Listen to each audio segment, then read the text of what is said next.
ये हमारे लिए ये जो स्थापना दिवस जैसे जो कार्यक्रम है या हमारे लिए जो वर्षगांठ जैसे जो कार्यक्रम है, वो असल में ताजे अतीत और इतिहास के मूल्यांकन के मौके होते हैं।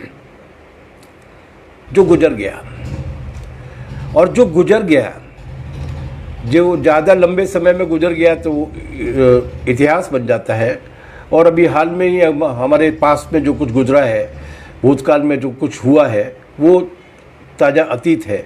इन दोनों का जब वो मूल्यांकन करते हैं तो उस मूल्यांकन का केवल एक कारण होता है, और वो कारण होता है कि जो कुछ हुआ उससे हम सबक लें, उससे हम कुछ सीखें, ताकि आज का हमारा जो वर्तमान है उस वर्तमान को इसके अनुकूल ढाल सकें, जिससे हम जिस तरीके के भविष्य की तामीर करना चाहते हैं, जिस तरीके का आने वाले दिनों में काम करना चाहते हैं, उस तरीके का काम हम कर सकें, और जिस मंजिल तक, जिस मकसद तक हम पहुंचना चाहते हैं, उस मकसद को हम हासिल कर सकें। इसलिए हमारे लिए ये जो स्थापना दिवस जैसे कार्यक्रम है, या वर्षगांठ जैसे कार्यक्रम है, या सालगिरह जिसको मान लीजिए, ये ताजे अतीत और इतिहास के मूल्यांकन के वक्त होते हैं, भविष्य के तामीर के संकल्प को दृढ़ता के साथ दोहराने के लिए होते हैं, और इसी के साथ उसी के अनुकूल वर्तमान को ढालने के लिए होते हैं। 2 साल पहले इसी पेज से, हरियाणा CITU के पेज से 2020 की 29 मई को भी हमें साथियों ने अवसर दिया था कि हम आपके बीच में आकर बोलें, आपके बीच में आके बात करें। तब CITU का 50वां स्थापना दिवस था, आधी शताब्दी पूरी हो चुकी थी। उस आधी शताब्दी पूरी होते वक्त हमने काफ़ी लंबा संवाद किया था। साथी उसे चाहें तो दोबारा से सुन सकते हैं। हम भी इस लाइव के बाद, इस वीडियो के अलावा, वो जो पिछली बार के मतलब 2 वर्ष पहले के जो वीडियोस थे वो आपके बीच में डालेंगे क्योंकि उनमें CITU के इतिहास के, CITU के निर्माण की और मजदूर आंदोलन की चुनौतियों के बारे में काफ़ी डिटेल में बातचीत की गई थी। तो वो भी आने वाले दिन में 5 दिन बाद जब हम स्थापना दिवस के कार्यक्रम करेंगे तो हमारे काम के हो सकते हैं। इसलिए साथी उनको दोबारा भी चाहे तो सुन सकते हैं, और आज उन्हें हम दोहराएंगे नहीं। हम आज मुख्य रूप से कुछ पहलुओं पर, कुछ बिंदुओं पर अपनी बात को केंद्रित रखेंगे। वो बिंदु क्या होंगे इसके बारे में हम अभी बात करते हैं, लेकिन इसके पहले मैं आज हरियाणा भर में जो जिस तरीके की विरोध कार्रवाइयाँ आंगनबाड़ी वर्कर्स यूनियन की तालमेल कमेटी की ओर से की गई है, उसको अपना सलाम देना चाहता हूँ। हाल के दिनों में, मतलब गुजरे सालों में, जिन गुजरे सालों के बारे में सारा मीडिया और सारे उनके भौंपू लोग चिल्ला चिल्ला कर इस बात को कह रहे हैं कि अब तो ये बिल्कुल संघर्ष विहीनता का समय है, अब तो आंदोलन होते नहीं है, अब तो संघर्ष होते नहीं है। इस ताजे दौर में बहुत जोरदार और शानदार संघर्ष इस देश की मेहनतकश जनता ने किया है। उनमें से एक संघर्ष पिछले दिनों हरियाणा की आंगनबाड़ी कार्यकर्ताओं और सहायिकाओं ने किया था। एक शानदार लड़ाई लड़ी थी। 4-5 महीने तक लगातार उन्होंने हड़ताल की थी, और वो हड़ताल इतनी मुकम्मल और इतनी शानदार थी कि उस हड़ताल के धमक पूरे देश भर के मजदूर आंदोलन के बीच में पहुंची थी। जिस बहादुरी के साथ, जिस संकल्प के साथ और जिस दिलेरी के साथ हमारी ये बहनें और बेटियां लड़ी थीं, उसके लिए उनको सलाम। एक संयुक्त मोर्चा था, अकेली CITU नहीं थी। इसलिए उस संयुक्त मोर्चे के चलते इस तरीके की हालत पैदा हुई कि 4 अप्रैल को बातचीत के बाद इस हड़ताल को वापस ले लिया। उस बातचीत में सरकार की ओर से आश्वासन दिया गया था कि वो सभी मांगों को शीघ्र लागू करेंगे, उनको पूरा करेंगे, और उनके इस आश्वासन पर, हालांकि वो मौखिक आश्वासन था, लेकिन फिर भी सरकार का वचन काफ़ी होता है अगर सरकार गंभीर और लोकतंत्र के प्रति उत्तरदायी सरकार हो तो। उन्होंने जो वादा किया था 4 अप्रैल के दिन, वो आज हम लोग लगभग 1.5 महीना पूरी तरीके से गुजर गया है, और आज 1.5 महीने में भी उन्होंने अभी तक किसी भी मांग को आज तक लागू नहीं किया है। बल्कि इस दौरान जो 975 से ज़्यादा आंगनबाड़ी कार्यकर्ता और सहायिकाओं को बर्खास्त किया गया था, टर्मिनेट किया गया था, उनको बहाल करने का भी जो वादा उन्होंने किया था वो भी नहीं पूरा किया है। उन्होंने वादा किया था कि इस हड़ताल के दौरान जो झूठे मुकदमे लगाए गए थे डराने के लिए, भयभीत करने के लिए, उनको वापस ले लिया जाएगा। वो भी वापस नहीं ले गए।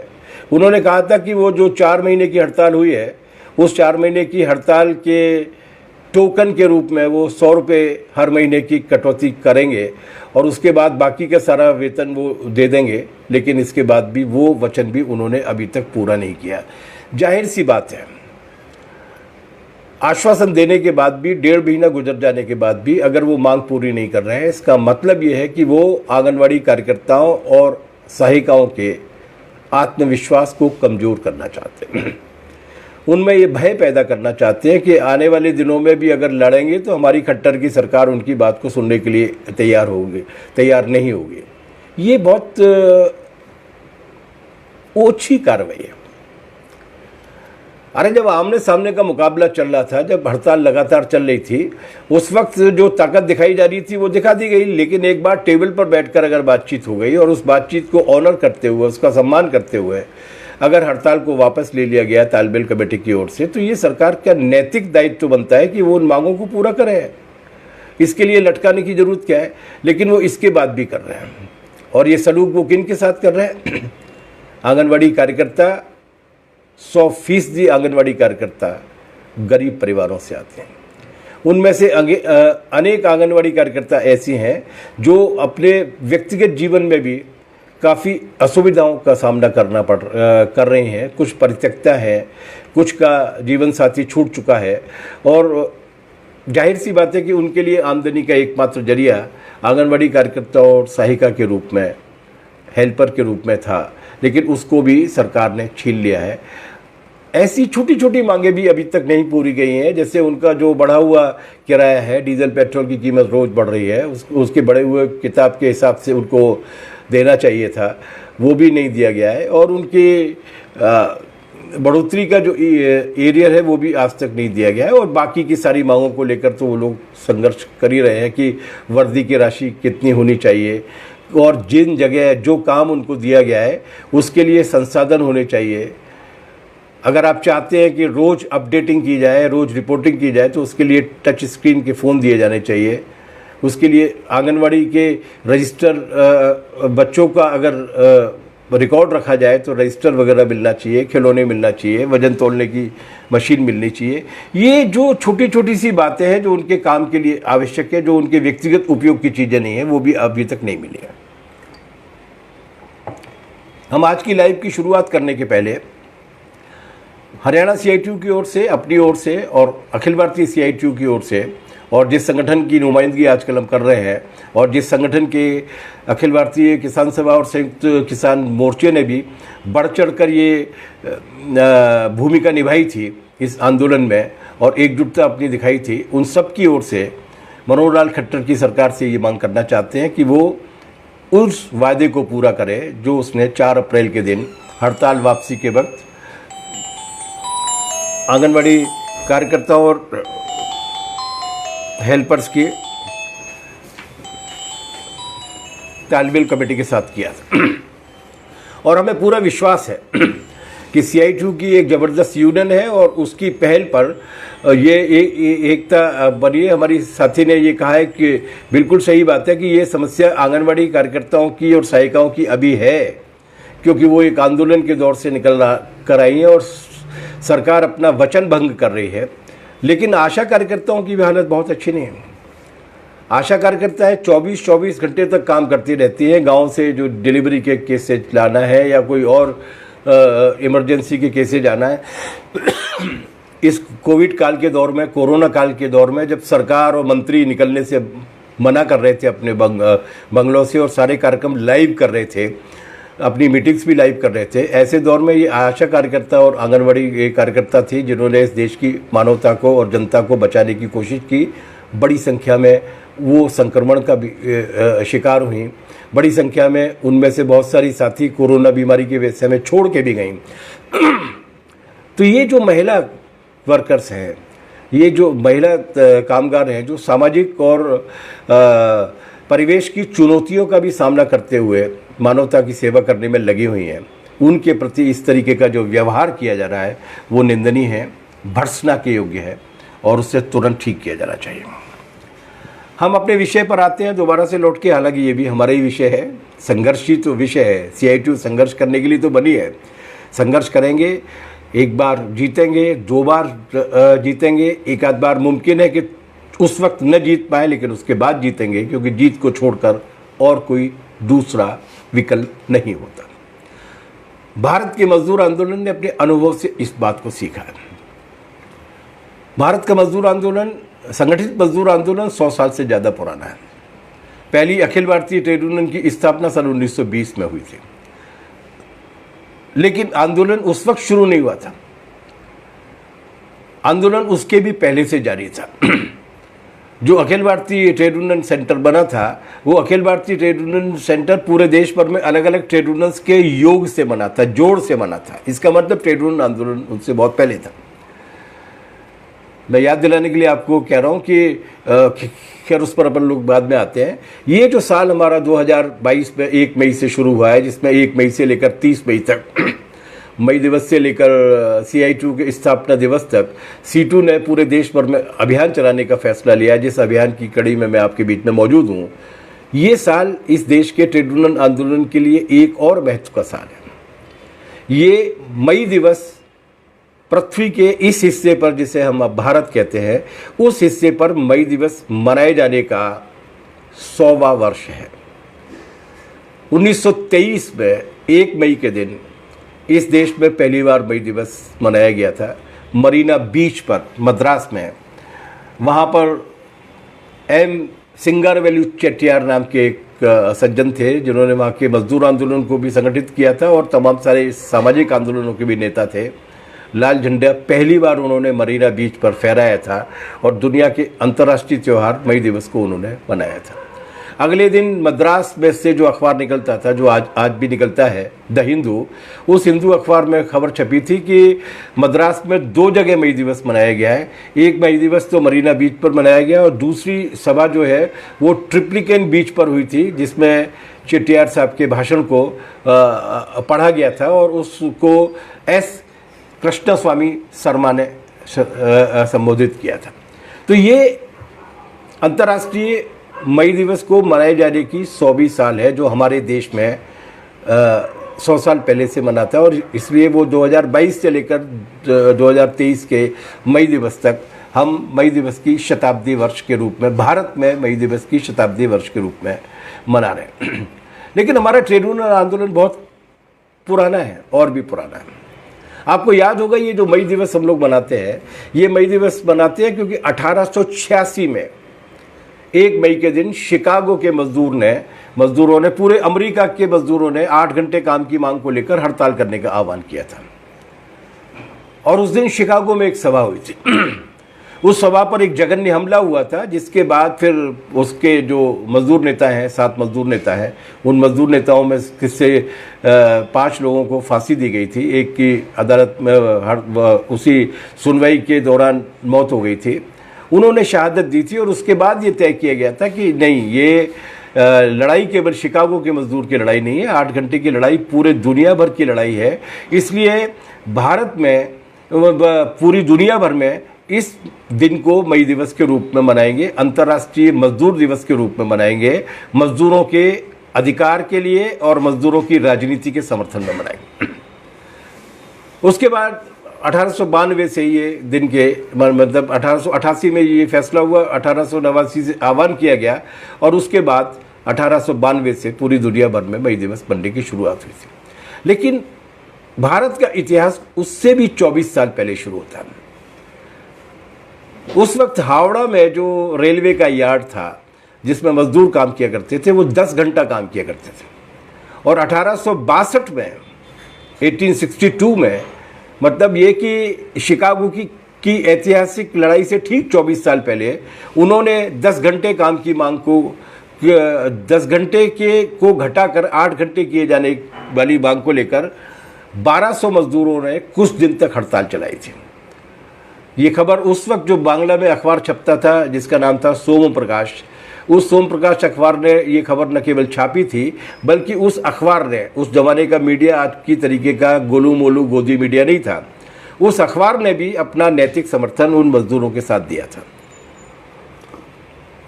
तो 8 घंटे की लड़ाई भारत में शिकागो के मजदूरों के संघर्ष से भी 24 साल पहले की है।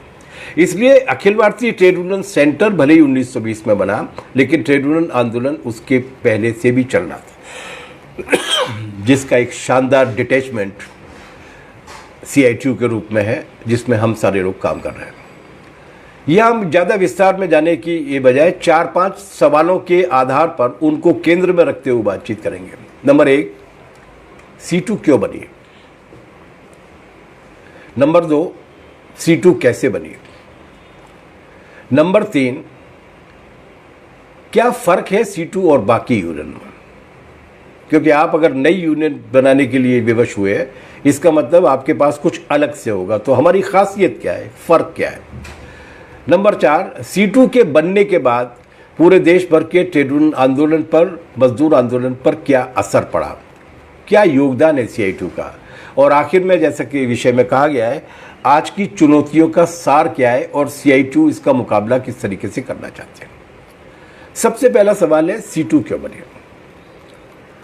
और ये सवाल इसलिए भी हमें शुरू करना चाहिए कि जब हम ये नारा देते हैं कि दुनिया के मजदूरों एक हो, तो ऐसी क्या जरूरत आन पड़ी थी कि हमने एक ट्रेड यूनियन में काम करना हमारे लिए संभव नहीं हुआ, और हमने दुनिया का मजदूरों एक होने का नारा देते देते भी अपनी यूनियन अलग से गठित करने का फैसला लिया।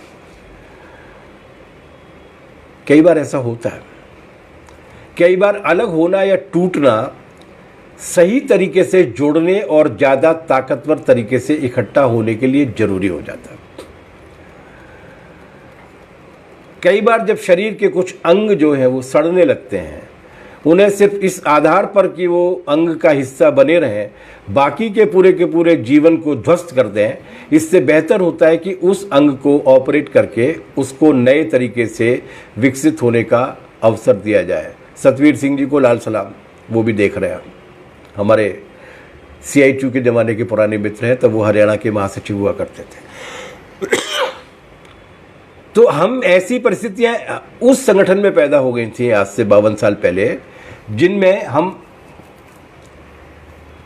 उस काम को नहीं कर सकते थे जिस काम के लिए यूनियन बनती है। और वो काम क्या होता है? मजदूर के हाथ में उसके संघर्ष का हथियार देना। न तो वो हथियार मजदूर का बचा था, न तो संगठन के नेतृत्व के बारे में मजदूर की राय के हिसाब से कोई फैसला लिया जाता था, और न ही वो हथियार संघर्ष का बचा था। मौजूदा परिस्थितियां उस वक्त के हालात को विस्तार से दोहराने के लिए अनुकूल नहीं है। इस बीच में 52 वर्षों में गंगा में बहुत सारा पानी बह चुका है, लेकिन इसके बाद भी ये मान लेना चाहिए कि ये जो अलग यूनियन बनी थी वो अलग अलग राजनीतिक पार्टियां बनने की वजह से नहीं बनी थी। राजनीतिक पार्टियां तो 1964 में बन चुकी थी, 2 पार्टी हो चुकी थी। इसके पीछे नेताओं का झगड़ा भी नहीं था। इसके पीछे केवल एक बात थी, और वो ये थी कि यूनियन का काम समझौतावाद होगा, यूनियन का काम जो सत्ता वर्ग है, जो शोषक वर्ग है, उसके साथ मेल मिलाप का होगा या संघर्ष का होगा। डांगे साहब के नियंत्रण वाली जो एटक थी, वो उसने इन दोनों ही कामों को नामुमकिन बना दिया था। न तो यूनियन संघर्ष का औजार रह गई थी, न यूनियन के अंदर लोकतांत्रिक कार्यप्रणाली का ही कोई रास्ता रह गया था।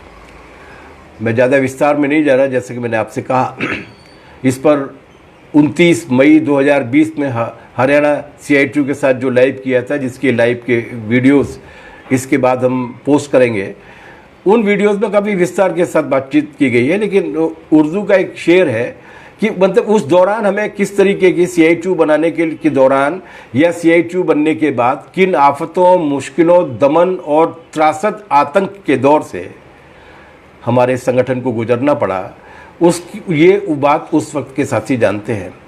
और उस वक्त के दौर में जो सबसे बड़ी मुश्किल ये थी कि दुश्मनों के सितम का खौफ नहीं, दोस्तों की वफा से डरते हैं। उस वक्त हमें न केवल जो शासक वर्ग के लोग थे, न केवल वो कुचलने की कोशिश कर रहे थे, बल्कि जो हमारे कभी वैचारिक सहयोगी रहे और जो हमारे ही जैसे रंग का झंडा लेके घूमा करते थे, उनका भी हम पर कम मेहरबानी नहीं थी। बहरहाल, जैसे कि मैंने आपसे कहा कि आज की राजनीतिक परिस्थितियाँ जब देश का सारा वामपंथ, देश की सारी जनवादी ताकतें और धर्मनिरपेक्ष ताकतें एक साथ मिलकर इस नए खतरे का मुकाबला करने की कोशिश कर रही हैं, इस वक्त उन पुराने जख्मों को दोहराने से कोई फ़ायदा नहीं है। लेकिन वो अध्ययन की बात है, क्योंकि जैसा कि मैंने आपसे कहा कि हमारा जो अतीत होता है, हमारा जो इतिहास होता है, वो सबक लेने के लिए होता है, और वो सबक लेने के लिए ज़रूरी है कि उसके बारे में जाना चाहिए। इसलिए एक साथी ने यहाँ पर जिक्र भी किया है कि वो कॉमरेड बीटी रणदिवे का जो साहित्य है, या CI2 का अपना जो साहित्य है, या CI2 रेगुलर रूप से जो हिंदी और अंग्रेजी में अपने मुखपत्र मासिक रूप से छापता है, सीटू मजदूर के नाम से, और माफ़ कीजिएगा, और वर्किंग क्लास के नाम पर, उस सबको पढ़ना चाहिए। लेकिन इस सब के बावजूद जब हम दमन का शिकार थे, जब हम एक यूनियन से अलग होकर एक दूसरा ट्रेड यूनियन सेंटर गठित कर रहे थे, उस दमन के बाद भी हमने मजदूरों की एकता और संघर्ष के नारे को छोड़ा नहीं। CI2 के स्थापना सम्मेलन में जो 30 मई 1970 को कलकत्ता में हुआ था, उस स्थापना सम्मेलन का जो सबसे बड़ा प्रस्ताव था, मुख्य प्रस्ताव था, जिसे लेकर जाने के लिए कहा गया था, उस प्रस्ताव का मुख्य नारा ही ये था कि एकता और संघर्ष कायम किया जाना चाहिए। एकता और संघर्ष का नारा व्यवहार में लाया जाना चाहिए। संघर्ष के लिए एकता होनी चाहिए और एकता बनाए रखने के लिए भी संघर्ष होना चाहिए।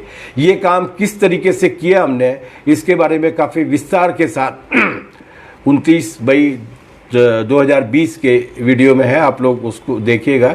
लेकिन इन दोनों ही मामलों में हम कितने गंभीर थे, वो ये कि कलकत्ता से लौटते ही 52 साल पहले हमारी सारी ट्रेड यूनियन ने अपने कारखानों पर, अपने काम के स्थलों पर इन मांगों को लेकर संघर्ष शुरू कर दिया। और उस वक्त हमारे जो संस्थापक अध्यक्ष थे, जो मेरे हिसाब से देश के सबसे बड़े ट्रेड यूनियन आंदोलन के नेताओं में से नहीं, बल्कि विश्व के सबसे योग्य और योगदान देने वाले ट्रेड यूनियन आंदोलन के नेता थे कॉमरेड बीटी रणदिवे।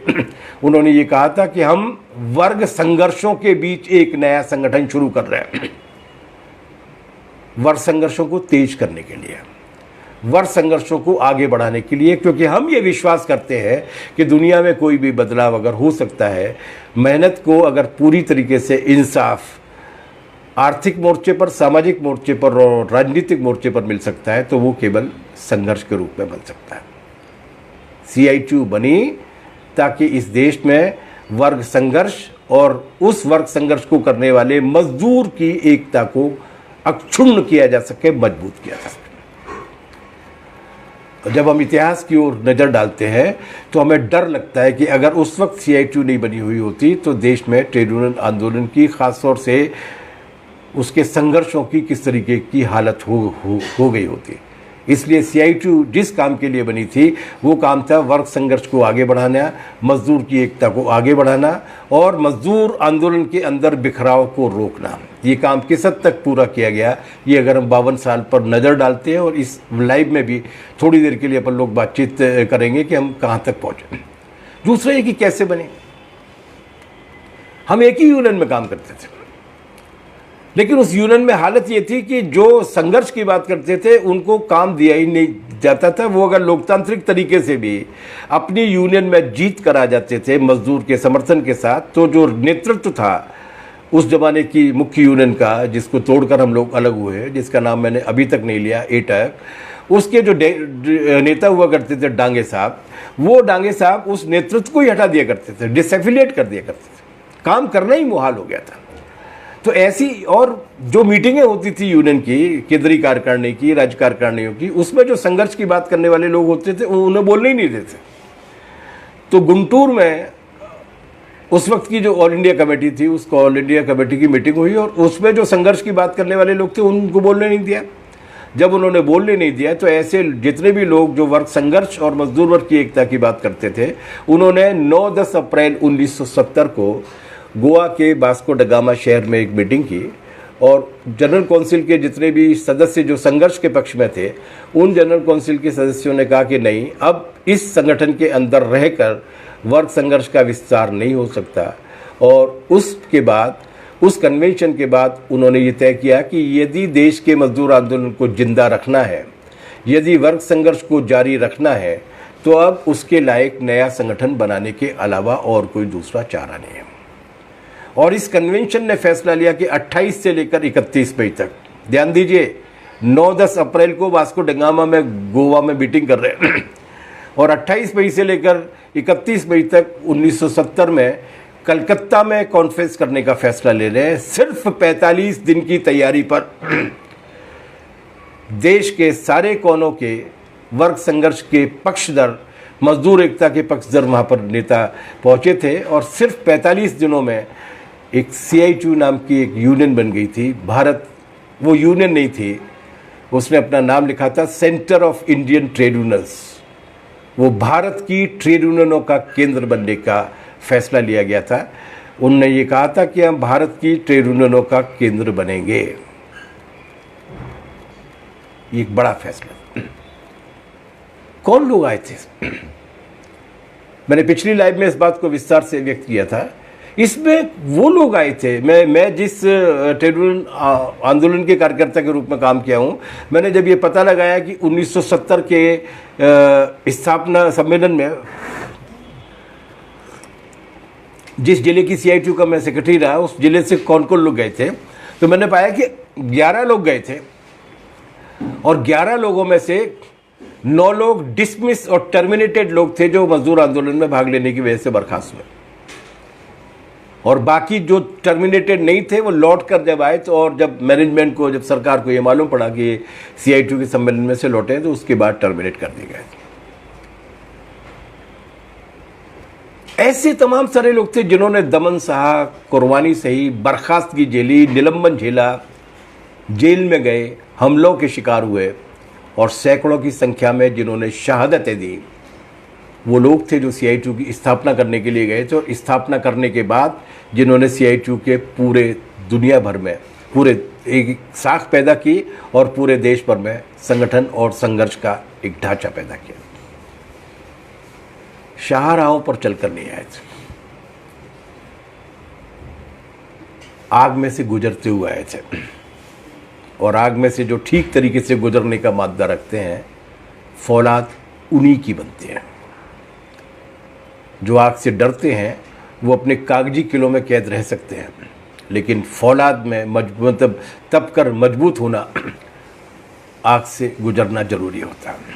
वर्ग संघर्ष के लिए जरूरी होता है मुकाबला करने की ताकत पैदा करना, जज्बा पैदा करना, और कुर्बानी जितनी भी देनी हो उस कुर्बानी के लायक मादा पैदा करना। ऐसे बनी CITU। आप अगर हरियाणा के इतिहास में जाएंगे तो आपको हरियाणा के इतिहास में भी, उस वक्त शायद पंजाब हरियाणा एक ही रहा होगा, उस हरियाणा के इतिहास में भी आपको इस तरीके की कुर्बानियाँ मिल जाएंगी। तब से लेकर अभी मारुति जो गुजरी है उस मारुति तक, और अभी जो आंगनवाड़ी की कार्यकर्ता और हेल्पर्स ने जो शानदार संघर्ष किया है और 975 साथियों ने अपनी नौकरी गंवाई है, जिन्हें वापस लेने की मांग पर आज भी सरकार अपने ही कॉल से के वचन को लागू करने के लिए तैयार नहीं। इस तरीके से बनी है CITU। क्या फ़र्क है बाकी CITU में और बाकी यूनियन में और CITU में? क्या खासियत है CITU की? CITU की सबसे बड़ी खासियत यह है कि ये मजदूर की यूनियन है, नेता की यूनियन नहीं है। हमारे देश में नेताओं के नाम से यूनियन जानी जाती है। CITU के संस्थापक अध्यक्ष BT रणदिवे साहब ने यह नारा दिया कि यूनियन को नेता की नहीं, मजदूर की अपनी यूनियन होना चाहिए। यूनियन मजदूर का अपना घर और किला होना चाहिए। उन्होंने कहा था कि यूनियनों को नेता अपनी मानकर चलते हैं, और सबसे बुरी बात यह है कि, सबसे खराब बात यह है कि मजदूर भी ये मान के चलता है कि ये नेता की यूनियन है। इस स्थिति को बदला जाना चाहिए, और इसके लिए उन्होंने जो दूसरी बड़ी बात की, जो हमारे CITU के संविधान में है, वो ये कि इसकी सांगठनिक प्रणाली जनवादी होनी चाहिए, लोकतांत्रिक होनी चाहिए। सम्मेलन में नेता कौन चुना जाएगा? मजदूर फैसला करेगा जिसकी यूनियन है। संघर्ष होगा कि नहीं होगा मजदूर फैसला करेगा जिसके जीवन का संघर्ष है। हर निर्णय में मजदूर की अधिकतम भागीदारी होनी चाहिए। और ये बात इसलिए भी जरूरी थी, इस बात को ठीक से हम समझना अगर चाहते हैं तो भारत में मजदूर वर्ग की जो पैदाइश है वो अप्राकृतिक है। पूंजीवाद की भी पैदाइश अप्राकृतिक है। या यूरोप की तरीके से सामंतवाद को खत्म करके उसके बाद कुशल कारीगर बने हो, आर्टिजन्स बने हो, उनके कौशल के बाद फिर नवोदित औद्योगिक उत्पादन हुआ हो, उसके बाद फिर पूंजीवाद का विकास हुआ हो, इस तरीके से नहीं बनाया पर पूंजीवाद। हमारा जो सर्वहारा है वो बर्बाद किसान है, वो दरिद्र और बेदखल ग्रामीण हैं जिन्हें गांव से धकेल दिया गया। वो अकुशल मजदूर नहीं थे, गांवों में उनका मन था, उनकी चेतना भी गांव में थी। वो उस तरीके का सर्वहारा नहीं है जो सर्वहारा एक पूरी प्रक्रिया से गुजर के आता है। ये वो सर्वहारा है जिसे धकेल दिया जाता है कारखानों में और शहरों में खटने के लिए। इसलिए उसकी चेतना में भी उस तरीके का सामंतवाद मौजूद है। बड़े आदमी को नेता मानने का, बड़े आदमी को निर्णायक मानने का वो भ्रम मौजूद है जो सामंतवाद स्थापित करके रखता है। और हमारे देश में पिछले 70 साल में और कुछ हुआ हो न हुआ हो, लेकिन इस काम को बरकरार रखने में हमारे देश की हुकूमतों ने और हमारे देश के राज करने वाले वर्गों ने पूरी ताकत लगा दी कि लोगों के अंदर एहसास से कमतरी नहीं पैदा की जाए, हीन भावना पैदा की जाए। इस हीन भावना को तोड़ने के लिए केवल संघर्ष पर्याप्त नहीं है, इसके लिए उस तरीके की सांगठनिक कार्यप्रणाली भी होनी चाहिए जहां वो प्रक्रिया के हिसाब से, जैसे संघर्ष की भट्टी में तपकर आता है, उसी तरीके से सांगठनिक कार्यप्रणाली की प्रक्रिया में से आगे उभरते हुए वो एक कुशल लोकतांत्रिक नेता के रूप में आए। और मजदूर आंदोलन के ऐसे अनेक नेता आए। अभी तक इसके जो राष्ट्रीय अध्यक्ष थे कॉमेडी के पद्मनाभन साहब, जो CITU के राष्ट्रीय अध्यक्ष थे, वो एक कारखाने में मशीनिस्ट का काम किया करते थे। मशीन पे काम करते करते उनकी एक उंगली कट भी गई थी। हमारे जो महासचिव हैं अभी कॉमरेड तपन सेन, वो इस्पात कारखाने के मजदूर हैं, स्टील इंडस्ट्री के मजदूर हैं। हमारे एक पूर्व अध्यक्ष हुआ करते थे कॉमरेड E बालानंदन, वो एक कारखाने में इलेक्ट्रीशियन की नौकरी किया करते थे। हमारे एक महासचिव हुआ करते थे कॉमरेड मोहम्मद अमीन साहब, वो एक जूट कारखाने में बाल मजदूर के रूप में काम किया करते थे। हमारे एक प्रिय नेता हुआ करते थे कॉमरेड दीपंकर मुखर्जी साहब, वो इलेक्ट्रिकल इंजीनियर थे। अभी भी कॉमरेड JS मजुमदार CITU के राष्ट्रीय नेतृत्व में है, वो मेडिकल रिप्रेजेंटेटिव के रूप में काम किया करते थे। ऐसे अनगिनत नाम है जो मैं आपके बीच में रख सकता हूँ। जो रेल आंदोलन के नेता रहे कॉमरेड नरसिंह चक्रवर्ती, जो रेलवे मजदूर रहे, जो कोयला आंदोलन के नेता रहे, जो जूट आंदोलन के नेता रहे, और कपड़ा इत्यादि कारखानों के मजदूर रहे। और आज भी ज़्यादातर राज्यों में हमारा नेतृत्व जो है वो मजदूर के हाथ में है। मैंने अभी जिक्र किया सतवीर सिंह जी का। जब हम CITU में काम किया करते थे मध्य प्रदेश में, उस वक्त वो हरियाणा CITU के महामंत्री हुआ करते थे। वो हांसी के टेक्सटाइल कारखाने के मजदूर थे। आज भी मैंने कॉमरेड जय भगवान से बात की थी तो उन्होंने बताया कि CITU के पदाधिकारियों में 60% से ज़्यादा लोग ऐसे हैं जो या तो मजदूर थे और मजदूर के नाते विक्टिमाइज होकर ट्रेड यूनियन आंदोलन में आए, नेता बने, या आज भी मजदूरी का काम कर रहे हैं निर्माण मजदूर के रूप में या कपड़ा कारखाने में काम करने वाले मजदूर के रूप में। हमारे जो नेता हैं, हमारे प्रिय साथी कॉमरेड विनोद, वो खुद भट्टा मजदूर के रूप में काम करते थे। कॉमरेड लाल बाबू हों, कॉमरेड सुरेश हों, कॉमरेड रमेश हों, और ये जय भगवान और सुरेखा जैसे साथी जो हैं, सुरेंद्र मलिक साहब जो हमारे महामंत्री थे, ये जो दैया साहब एक ज़माने में CITU के अध्यक्ष थे, बलबीर सिंह जी, ये भी जो सारे जो छात्र आंदोलन से विचारधारा से प्रेरित होकर मजदूर आंदोलन के कार्यकर्ता के रूप में काम करने के लिए आते हैं, वो भी मजदूरी हैं। बल्कि कई मामलों में खासतौर से जिस मानदेय पर वो गुजर करते हैं वो तो मजदूरों के न्यूनतम वेतन से भी कम होता है, लेकिन इसके बाद भी वो काम करते हैं और ये काम करना होगा। मार्क्स ने एक बड़ी रोचक बात कही थी, हालांकि वो सुनने में रोचक है, जीवन काटने में काफ़ी तकलीफ भी होती है। और बात ये कही थी कि मजदूर 8 घंटे की मेहनत का पूरा समुचित भुगतान ले सके, मजदूर हर तरीके के शोषण से मुक्त हो सके और 8 घंटे की ज़िंदगी के बाद 16 घंटे अपनी ज़िंदगी जी सके। इसके लिए, ये सुनिश्चित करने के लिए मजदूर आंदोलन के संगठनकर्ताओं और नेताओं को 16-16 घंटे काम करना होगा। तो ऐसे 16-16 घंटे काम करने वाले हमारे भी जो CITU हरियाणा के या बाकी की जगह के जो नेता हैं वो भी मजदूर हैं, बल्कि मजदूर से भी ज़्यादा समय देने के लिए उपलब्ध हैं हमारे बीच में। और ये हमारे लिए गर्व की बात है, गौरव की बात है कि ऐसे हजारों कार्यकर्ता जो अपने कैरियर को छोड़कर, जो अपनी व्यक्तिगत जिंदगी को, सुखों को छोड़कर ट्रेड यूनियन आंदोलन के में कुर्बानी देने के लिए आए, उनके लिए भी मेरा लाल सलाम। लेकिन ये जो पूरी की पूरी प्रक्रिया है, ये जो मजदूरों को नेतृत्व तक लाने का जो काम है, वो मजदूरों को नेतृत्व तक लाने का काम अपने आप नहीं होता। एक प्रक्रिया से गुजरना पड़ता है, ट्रेंड होना, स्किल हासिल करना पड़ता है। नेतृत्व भी एक खास तरीके के स्किल की, कौशल की मांग करता है। आपको सबके साथ मिलकर काम करना है, आपको सही नीति को इवॉल्व कराने के लिए काम करना है, आपको सबकी अगुवाई भी करना है, इसके साथ साथ सबके साथ साथ बराबर के रूप में भी रहना है। ये स्किल सांगठनिक कार्यप्रणाली से आता है और वो सांगठनिक कार्यप्रणाली सिर्फ CITU के पास है, सिर्फ CITU के पास।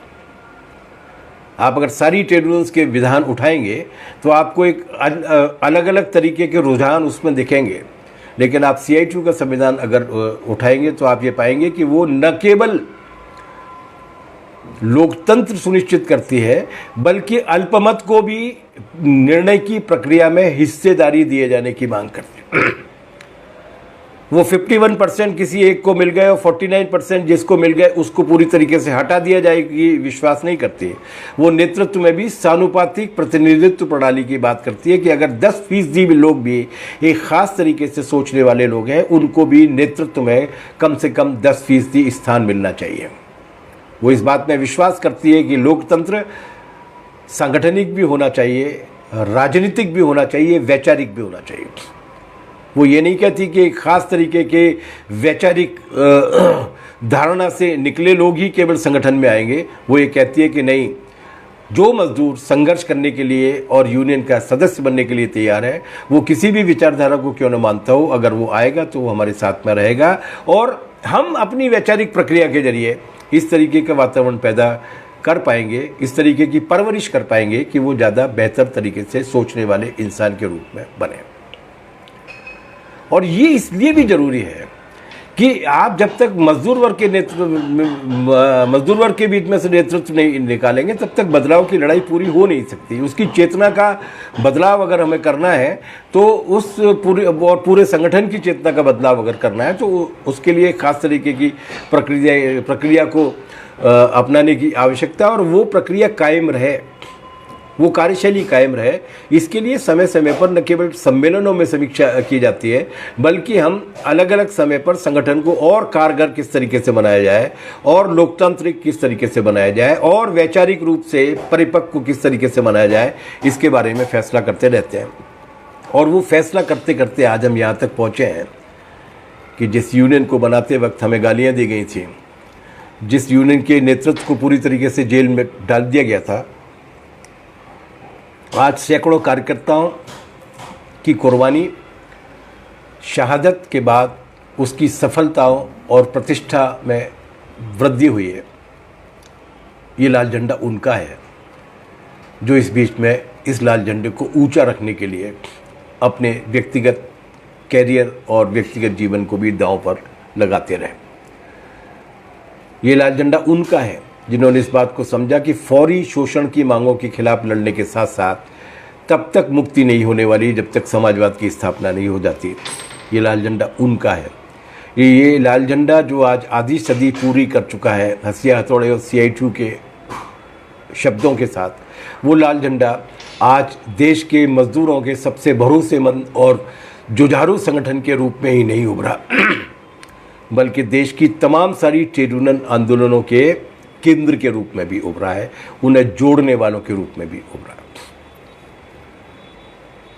ये खासियत है CITU, और इस खासियत के आधार पर ही CITU के बनने के बाद, और ये बिल्कुल अतिरंजना नहीं है, एक CITU के पूर्व कार्यकर्ता के रूप में ये बात कह रहा हूँ मैं, ये बात नहीं है, एक निष्पक्ष और तटस्थ नागरिक और मजदूर आंदोलन के जिसको कहते हैं स्टूडेंट के रूप में, इस बात को मैं ये कह रहा हूँ कि CITU ने अपने निर्माण के बाद इस देश के मजदूर आंदोलन की दशा और दिशा दोनों बदल दी। 1970 के पहले इस देश में संयुक्त ट्रेड यूनियन आंदोलनों की कोई मिसाल नहीं मिलती। ट्रेड यूनियनें मिलकर आंदोलन कर रही है, संघर्ष कर रही हैं, हड़ताल का नारा दे रहे हैं, ऐसी कोई मिसाल नहीं मिलती। संस्कृति में नहीं था, चलन में नहीं था। CITU ने एकता और संघर्ष का नारा दिया और उस एकता और संघर्ष के नारे को लागू करते हुए उन्होंने आज इस देश के ट्रेड यूनियन आंदोलन को उस मुकाम पर लाकर खड़ा कर दिया जहां पर सत्ता वर्ग की विचारधारा को मानने वाली यूनियनें भी मजदूर की साझी मांगों को लेकर लड़ाई के मैदान में मोर्चा बनाते हैं और वो मोर्चे चलते हैं। और वो मोर्चे 1 या 2 साल नहीं चलते, वो मोर्चे 30-30 साल तक चलते हैं। 1991 के बाद से लेकर जो नई उदारीकरण की नीतियां, नवोदारवादी नीतियां जो लागू की गई, उन नवोदारवादी नीतियों के विरोध में देश भर में मुसलसल लड़ाई जारी है और एक व्यापक मोर्चा कायम किया गया है। और उस व्यापक मोर्चे में सत्ता वर्ग को मानने वाली यूनियनें भी, INTUC भी है, कुछ समय तक BMS भी उसमें साथ रहे। उसमें वो तमाम सारी यूनियन है, वो तमाम सारी कर्मचारी फेडरेशंस भी हैं जो इससे पहले कभी साझी लड़ाइयों में नहीं रहे। ये वो कमाल है जो कमाल एकता और संघर्ष, यूनिटी और स्ट्रगल की नीतियों को लागू करते हुए लाया गया। ये कठिन काम है। आप जानते हैं ट्रेड यूनियन आंदोलन में किसी कारखाने में 2 यूनियनें या 3 यूनियनें हो तो उनकी मालिक के साथ जितनी प्रतिद्वंदिता होती है, कुछ यूनियनों की आपस में ज़्यादा प्रतिद्वंदिता होती है। इन सारी प्रतिद्वंदिताओं को मतलब न्यूट्रलाइज करते हुए इसके बीच में से रास्ता निकालने की जो कोशिश की गई, वो एकता और संघर्ष के नारे का कमाल था, जिसे CITU ने अपने अस्तित्व में आने के साथ शुरू किया और आज भी उसी पर जारी है। हम दुनिया के मजदूरों एक हो के नारे को यहां भी लागू करना चाहते हैं। हम चाहते हैं कि हमारे देश में अगर मजदूर वर्ग एक है तो यूनियन भी एक होनी चाहिए। ये तमाम सारी यूनियन नहीं चाहिए। लेकिन वो आज केवल मन के चाहने से तो नहीं होगा। ये एक आदर्श स्थिति है, जिस आदर्श स्थिति को हमें हासिल करना है। हम हासिल करेंगे निश्चित रूप से। भारत में नहीं, पूरी दुनिया भर में मजदूर एक यूनियन के रूप में संगठित होगा। माफ कीजिए, लेकिन वो रातों रात नहीं होगा। वो एक प्रक्रिया के रूप में पहले मोर्चे बनेंगे, पहले मांगों को लेकर आधारित मोर्चे बने होंगे। CITU ने मांग की, CITU ने ये कहा कि ठीक है, अपन लोग अलग अलग यूनियनें चलाएं, अलग अलग झंडे रहें, अलग अलग नाम रहें, लेकिन कुछ कॉमन इश्यूज को तय कर लें। मिनिमम वेजेस को लेकर या जॉब सिक्योरिटी को लेकर या लेबर लॉज को लेकर।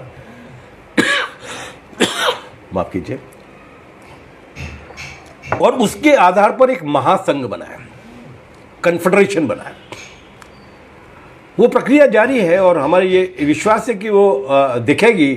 लेकिन उस प्रक्रिया का एक रूप आज जो सारे श्रम संगठनों और फेडरेशनों की एकता के रूप में दिख रहा है, संघर्ष की एकता के रूप में, वो उसी की ओर एक सीढ़ी है। लेकिन CITU यहीं तक नहीं रुके। CITU ने ये कहा कि जो मजदूर किसी कारखाने में या किसी मेहनत के ठिए पर काम नहीं कर रहा, वो भी मजदूर है।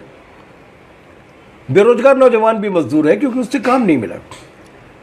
जनता की बहुत सारे हिस्से भी ऐसे हैं जो मेहनत कश के हिस्से हैं। इसलिए केवल मजदूर की लड़ाई क्यों होगी?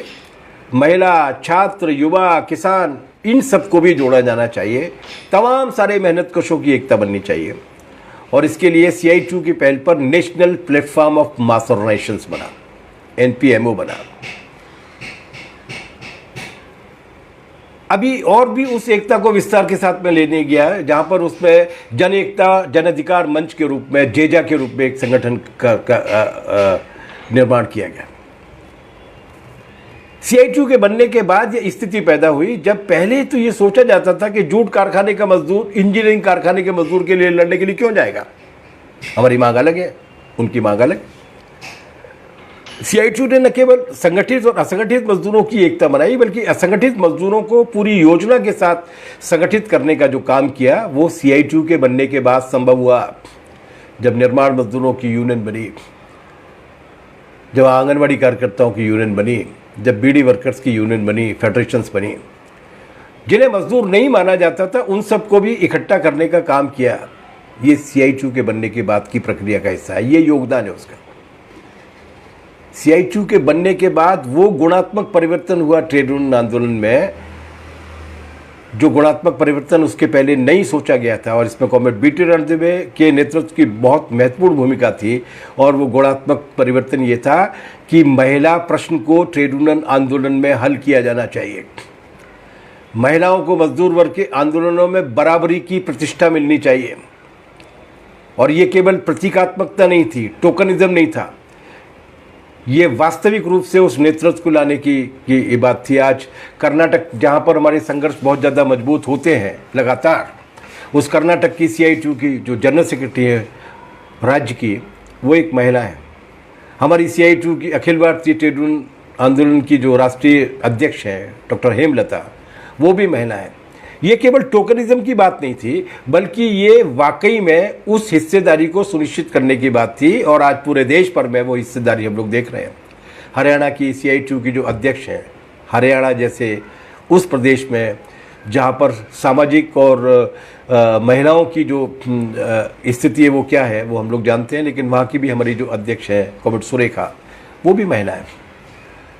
महिला को के प्रश्न को, महिला की बराबरी के प्रश्न को केवल एजेंडे पर नहीं लाया, केवल चेतना में नहीं लाया, केवल कामकाजी महिला समन्वय समिति बनाकर एक अलग से फोरम तैयार नहीं की, बल्कि उनको मेन स्ट्रीम ट्रेड यूनियन आंदोलन का नेतृत्व जो में भी उनको उसी तरीके की हिस्सेदारी दी गई। ये जड़ता टूटी सीआईटीयू के बनने के बाद, क्योंकि सीआईटीयू ने पाया कि गुलामी की और शोषण की पहली शुरुआत मनुष्य के पैदा होने के बाद अगर हुई थी तो वो स्त्री पुरुष के बीच में हुई थी। जब वर्ग बने थे तब सबसे पहले गुलाम बनने का शिकार हुई थी महिला। अगर हम उस गुलामी की मुक्ति चाहते हैं तो महिला की मुक्ति और महिला की भागीदारी के बिना ये बिल्कुल संभव नहीं है। ये एक लड़ाई थी। एक और काम सीआईटीयू ने किया। सीआईटीयू ने कहा कि हिंदुस्तान के मजदूर वर्ग और यूरोप के मजदूर वर्ग में फर्क है। हमारा जो मजदूर वर्ग है वो जिस सामाजिक परिस्थितियों से निकल कर आता है वो उस तरीके का मजदूर वर्ग नहीं है जो कारखाने में काम करता है तो उसके बाद वो स्मिथ रहता है या विलियम रहता है या जॉनसन रहता है। हमारे यहाँ का जो मजदूर है वो कारखाने में काम करते वक्त राम सिंह होता है, मजदूर होता है, लेकिन जब कॉलोनी में लौट के आता है तो वो राम सिंह जाटव हो जाता है या राम सिंह सेंगर हो जाता है या रामचंद्र चौबे हो जाता है। हमने ये पाया कि हमारे देश के मजदूर की एक और, हमारा देश का मजदूर वर्ग एक सामाजिक चेतना के एक पुराने जमाने की मिट्टियों से लिथड़ा हुआ है। उसकी अपनी एक खास तरीके की बुनावट है और इस सामाजिक बुनावट को अगर समझना है तो उस सामाजिक बुनावट को समझने के लिए आपको उस शोषण को भी देखना होगा जो वर्ण और जाति के नाम पर हजारों वर्षों तक हुआ है, आज भी कायम। दलित सवाल को भी एजेंडे पर लेना होगा और ये जोरदार तरीके से इस बात को सीआईटीयू ने अपने एजेंडे पर लिया और उस शोषण के खिलाफ संघर्ष को भी लिया। तो इस तरीके से दलित उत्पीड़न, सामंतवादी चेतना और पितृसत्तात्मक, जो पुरुष सत्तात्मकता ज़्यादा सही शब्द है, उसको भी उसने माना कि ये भी वर्गीय शोषण का हिस्सा है, इसलिए ये हमारे वर्ग संघर्ष का हिस्सा है। और आज के दौर की जो सबसे बड़ी परेशानी है, जो सबसे बड़ी समस्या है, वो है धर्मांधता और सांप्रदायिकता। दुनिया का इतिहास उठाकर देख लीजिए, धर्मांधता, नस्लवाद, सांप्रदायिकता, ये ताकतें हमेशा बड़ी पूंजी के मरखने दस्ते के अलावा और कुछ नहीं होती। ये जनता की चेतना को पीछे ले जाती हैं, उसकी एकता को बिखेरती हैं और उसकी मेहनत की लूट के काम को आसान बनाने के लिए कॉरपोरेट के चाकर की तरह काम करते हैं। हमारे देश में यही हो रहा है। लेकिन इसके अलावा ये भी काम करती हैं कि ये समाज को पिछड़ी और अवैज्ञानिक चेतना में भी ले जाती है। सीआईटी ने इसको पहचाना। जो सीआईटी की कार्यप्रणाली से वाकिफ है, माफ कीजिए खांसी आ रही है, वो इस बात को जानते हैं कि हमारे राष्ट्रीय सम्मेलन हो या राज्य सम्मेलन हो, उनमें हम केवल औपचारिक रूप से महासचिव की रिपोर्ट या अध्यक्षीय भाषण में बात नहीं करते हैं कि आर्थिक स्थितियों में क्या परिवर्तन हुआ, मजदूर की हालत में क्या हुआ, संघर्ष कितने हुए, वगैरह वगैरह वगैरह। एक पूरा दिन खर्च करते हैं जिसमें उस वक्त देश में जितनी मुख्य बिंदु विद्यमान है उनके बारे में चर्चा की जाती है, जिसे हम कहते हैं कमीशंस। बार बार इन सारे सवालों पर प्रश्न किया गया, चाहे वो जाति का सवाल हो, चाहे वो सांप्रदायिकता का सवाल हो, चाहे वो धर्मांधता का प्रश्न हो, चाहे वो हिंदुत्व के नाम पर ये जो नाजीवाद लागू करने का भारतीय संस्करण लाया जा रहा है, चाहे वो सवाल, इन सब पे बात की। और जैसा कि मैंने आपसे कहा कि ठेका मजदूरों का सवाल, असंगठित क्षेत्र के मजदूरों का सवाल, प्रोजेक्ट कर्मियों का सवाल, परियोजना कर्मियों का सवाल, इसको श्रमिक आंदोलन की मुख्य धारा और चेतना में शामिल करने का सबसे बड़ा काम सीआईटी ने किया। जिन्हें पूंजीवादी मीडिया ने ये कहा कि अब तो ये मजदूर बचा ही नहीं है, वो आईटी के कर्मचारी स्किल्ड, उनको भी ट्रेड यूनियन के रूप में संगठित करने का काम सीआईटी ने किया है। हमारे कर्नाटक के साथियों ने इसमें बहुत महत्वपूर्ण भूमिका निभाई है। और जैसा मैं आपसे कह चुका हूं कि सबसे बड़ा योगदान था इसने कि मजदूरों के बीच में से नेता निकाला, और यही एकता है जिसने 1991 के बाद से लेकर आज तक 21 राष्ट्रव्यापी हड़तालें दी हैं, जिसने उस हड़ताल में मजदूरों के बाहर के लोगों को भी, मेहनतकश हिंदुस्तानियों को भी जोड़ा है। ख़ासतौर से ये जो अभी हमारी हड़ताल हुई थी 28-29 मार्च की, हाँ, उस हड़ताल में बड़े पैमाने पर लोगों ने न केवल शिरकत की बल्कि किसान भी, महिलाएं भी और भी तमाम सारे लोग निकल कर आए। आखिरी बात, आज की चुनौतियों का रूप और सार क्या है? अभी एक दो साथियों ने, मान्यता जी ने और एक दो साथियों ने लिखा है कि न्यूनतम वेतन नहीं मिल रहा। आज़ादी के वक्त, आज़ादी के पहले के ज़माने में न्यूनतम वेतन तय करने का जो फॉर्मूला तय किया गया था डॉक्टर एक्रोइड की रिपोर्ट के आधार पर, उसको तो सरकारें भूल चुकी हैं। वो 2400 कैलोरी और 2700 कैलोरीज वाली बात को सरकारें भूल चुकी हैं। वो मकान किराया कितना होना चाहिए, कपड़े कितने होने चाहिए, बाकी काम कितना होना चाहिए, सरकारें भूल गई। 1985 में रेप्टाकॉस ब्रेड के मामले में सुप्रीम कोर्ट ने जो फैसला दिया था कि एक कंपोनेंट और जोड़ा जाना चाहिए न्यूनतम वेतन में, वो सरकारें भूल गई हैं। जो हार्ड वन, जो संघर्षों के बाद, कुर्बानियों के बाद जीते गए लेबर लॉस से, वो सरकारें भूल चुकी हैं।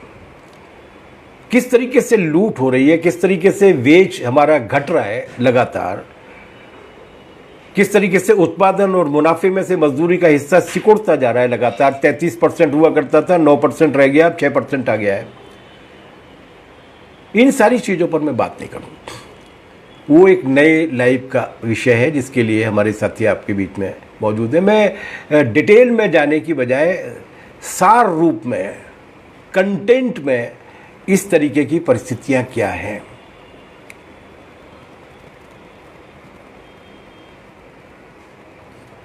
चाय है मेरे पास। सतवीर कह रहे हैं हमारी तरफ से चाय बना लो तो खांसोगे नहीं, लेकिन चाय है हमारे पास।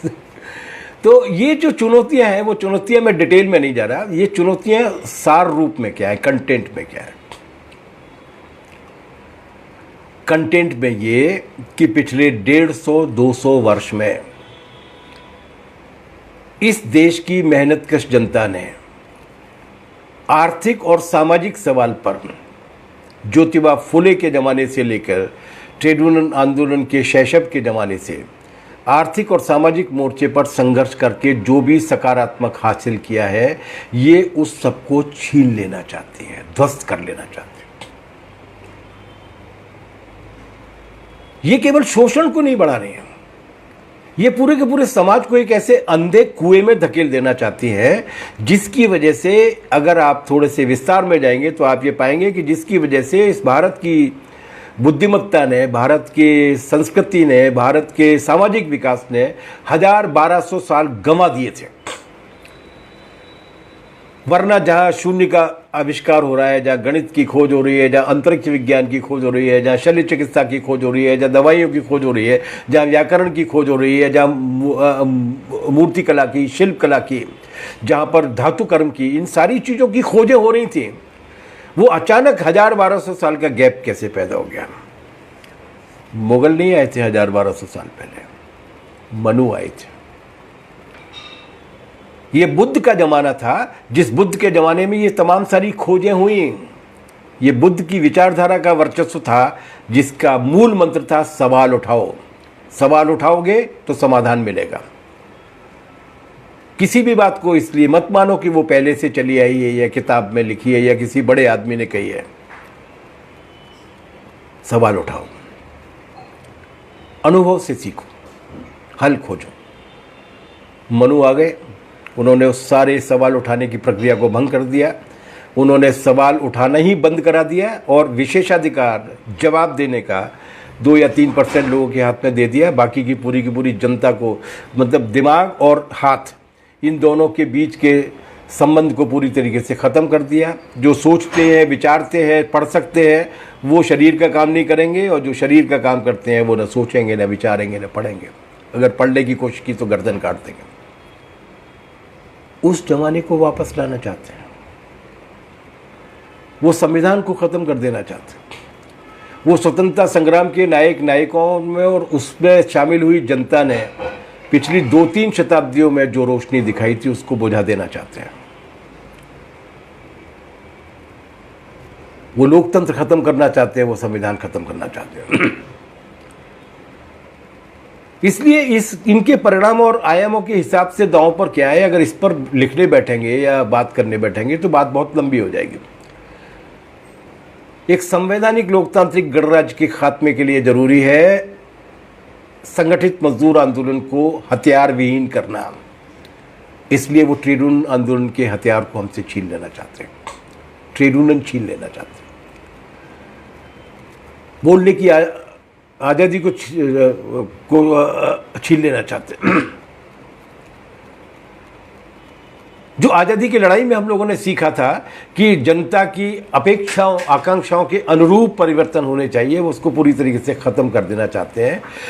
और अभी वो औपचारिक रूप से संविधान को बनाए रख रहे हैं नाटक के लिए, लेकिन उसके बाद वो उसकी ओर बढ़ेंगे, क्योंकि जो सत्ता पार्टी इस वक्त सरकार में बैठी है, उसका रिमोट जिसके हाथ में है, ये वो संगठन है जिसने भारत की संविधान सभा को 3-3 बार ज्ञापन दिए थे, बाबू राजेंद्र प्रसाद को। और उसमें उन्होंने ये कहा था कि इस देश को संविधान की आवश्यकता नहीं है, संविधान एक पाश्चात्य धारणा है, लोकतंत्र एक संसदीय लोकतंत्र एक पश्चिमी धारणा है। हमारे यहाँ 5000 साल पुरानी किताब है मनुस्मृति, उसके आधार पर राज चलना चाहिए। वो शोषण के उस क्रूरतम रूप को वापस लेना चाहते हैं। इसलिए डिटेल में क्या है वो हम समझ सकते हैं, लेकिन सार में क्या है, पूरे समाज को मध्य युग में भेज देना चाहते हैं। आप सवाल मत कीजिए कि 1 घंटे में 90 करोड़ रुपए कैसे कमा लेता है बंदा। आप सवाल मत कीजिए कि जो बंदा 5 करोड़ रुपए की पूंजी लेकर काम किया करता था, वो आज दुनिया के 5वें नंबर का पूंजीपति किस तरीके से बनता है। ये कौन सा कल्पवृक्ष है? इस कल्पवृक्ष का नाम है हिंदुत्ववादी सांप्रदायिकता, जिसका हिंदू समाज की परंपराओं के साथ कोई रिश्ता नहीं है, हिंदू धर्म के साथ कोई रिश्ता नहीं। इन दोनों का मेल है। इसलिए परिस्थितियां ये है कि इस देश में एक तरफ से अंधेरा लाने की कोशिश की जा रही है और दूसरी तरफ सब कुछ निचोड़ लेने की कोशिश की जा रही है। अंधविश्वास के घड़ियाल बढ़ाए जा रहे हैं, असहमतियों को कुचलकर विमर्श को प्रतिबंधित कर दिया जाता है और पूरे घुटन बनाकर आगामी कल को आशंकाओं से भरा बना दिया गया है। फंडामेंटल राइट्स, मूलभूत अधिकार छीने जा रहे हैं। अभी सुप्रीम कोर्ट ने बहुत अच्छा फैसला दिया। उन्होंने कहा कि ये राजद्रोह की धारा जो है उस पर विचार होना चाहिए। अंग्रेजों के ज़माने की धारा है। आप अगर असहमति व्यक्त करेंगे, आप सरकार में बैठे हुए लोगों की नीतियों के खिलाफ बोलेंगे तो आपको राजद्रोह की धारा में बंद कर देंगे। सरकार में बैठे हुए नेता या शासक वर्ग राष्ट्र नहीं होते, राष्ट्र होती है जनता। राष्ट्र होता है संविधान, और देश की एकता, जनता और संविधान को बचाने के लिए संघर्ष करना राष्ट्रद्रोह नहीं हो सकता। उससे बड़ी देशभक्ति का काम कोई नहीं है, लेकिन वो उसको देशद्रोह साबित करने में लगे हुए हैं। लेकिन ऐसा नहीं है कि जो कुछ वो चाहेंगे वही होगा, ऐसा नहीं है। सावेरू पर मानुष सत्य चंडीदास जी कह गए थे। बंगला में शायद और ज़्यादा ठीक तरीके से बोला जा सकता है, लेकिन उनका कहना था कि सबसे ऊपर सबसे बड़ा सत्य है मनुष्य, मनुष्य से बड़ा कोई सत्य नहीं है, और वो मनुष्य ऐसे नहीं चलने देगा सबको। जब से इन्होंने गाजे बाजे के साथ इस विनाश के रास्ते पर चलना शुरू किया है, तब से जनता भी संघर्ष के मैदान में। 21 हड़तालों का जिक्र मैंने किया जो देश भर के पैमाने पर हुई। अलग अलग उद्योगों की हड़तालें अलग अलग हुई। अभी साल भर तक चला हुआ जो किसान आंदोलन, जिसमें हरियाणा CITU ने बहुत शानदार भूमिका निभाई, वो भी इसी तरीके की एक चमकती हुई मिसाल है, जिसने खुद को ब्रह्मा समझने वाले तानाशाह और कॉरपोरेट आकाओं को निर्णायक रूप से पराजित किया। इसलिए हारे नहीं है लोग। जनता के तमाम सारे हिस्से जो है वो संघर्ष करने हैं, चाहे वो नागरिकता कानून और उसकी आड़ में छुपी हुई NRC के खिलाफ देश भर में जो संघर्ष हुआ, जिसे कोविड की वजह से धकेल दिया गया है, लेकिन उभार हुआ। JNU से लेकर जामिया, अलीगढ़ और हैदराबाद के विश्वविद्यालय के विद्यार्थी जिस तरीके से संघर्ष कर रहे हैं, वो भी हमारे सामने है। इन भागीदारियों की खास बात जो आपने आंगनवाड़ी कार्यकर्ता और हेल्पर्स की इस हरियाणा की हड़ताल में भी देखी, और वो खास बात यह है कि इसमें युवतर भागीदारी है। नौजवान बढ़ चढ़कर, नवयुवक और नवयुवतियाँ बढ़ चढ़कर हिस्सा ले रहे हैं। ये किसी भी प्रकार की संकीर्णता से दूर है, ये सबको एकजुट करने वाली, सर्वसमावेशी है। ये अपनी बात को रखने के मामले में मौलिक है, नए तरीके की वर्तनी लेकर आ रही है, नए तरीके के तरीके लेकर आ रही है। और सबसे उजलापन है इसका कि महिलाएं इसमें बहुत असाधारण जिद के साथ संघर्ष कर रही हैं। उनकी अगुवाई, उनकी बड़ी चढ़ी भागीदारी एक नए तरीके की सुलेख, जिसको उर्दू में कहते हैं रस्मुल खत, एक अलग तरीके की सुंदर हैंड राइटिंग के साथ इस देश की मेहनतकश जनता के संघर्षों का इतिहास दर्ज कर रहे हैं। मैं आप सबको धन्यवाद देना चाहूँगा कि आपने मेरी बात सुनी, लेकिन मैं 2 बातें बोले बिना अपनी बात को समाप्त नहीं करूँगा। पहली बात तो ये कि हमारे बीच में बहुत बात चलती है, बहुत खराब समय है,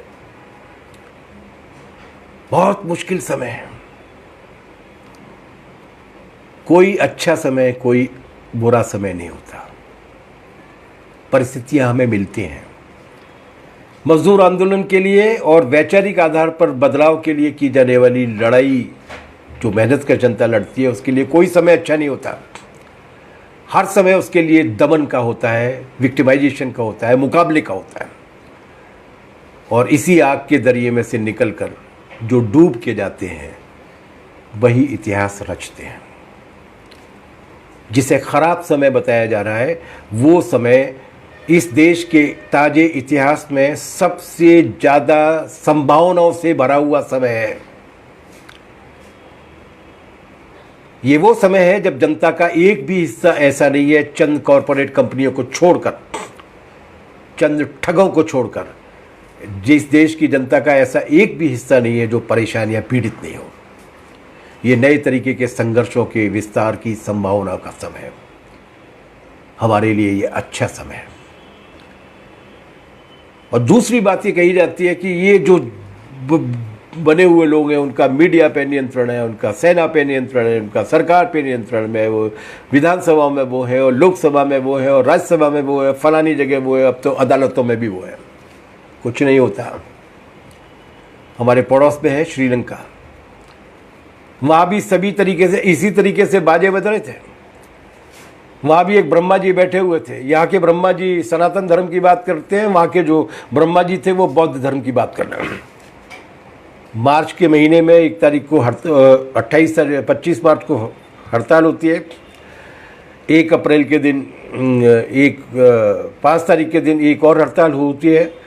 और 10 दिन के अंदर होने वाली हड़तालों को कुचलने के लिए जैसे सरकार और उसकी पार्टी आती है, जनता सड़कों पे निकल आती है। और मंत्रियों की क्या गति हुई है ये आपने देखा होगा। इसलिए बदलाव की लड़ाइयाँ इस ऐसे नहीं बनती, 1 2 3 4 5 6 करके सरल रेखा की तरह, सरल गिनती की तरह नहीं बढ़ती, वो बीजगणित की रफ्तार से बढ़ती है। उस रफ्तार को तेज करने का वही रास्ता है जो CITU ने 1970 में तय किया था, और वो रास्ता है एकता और संघर्ष का रास्ता, मजदूर की एकता, मेहनत कशों की एकता, और उन तमाम सारे देशभक्त नागरिकों की एकता जो इस देश को बचाना चाहते हैं।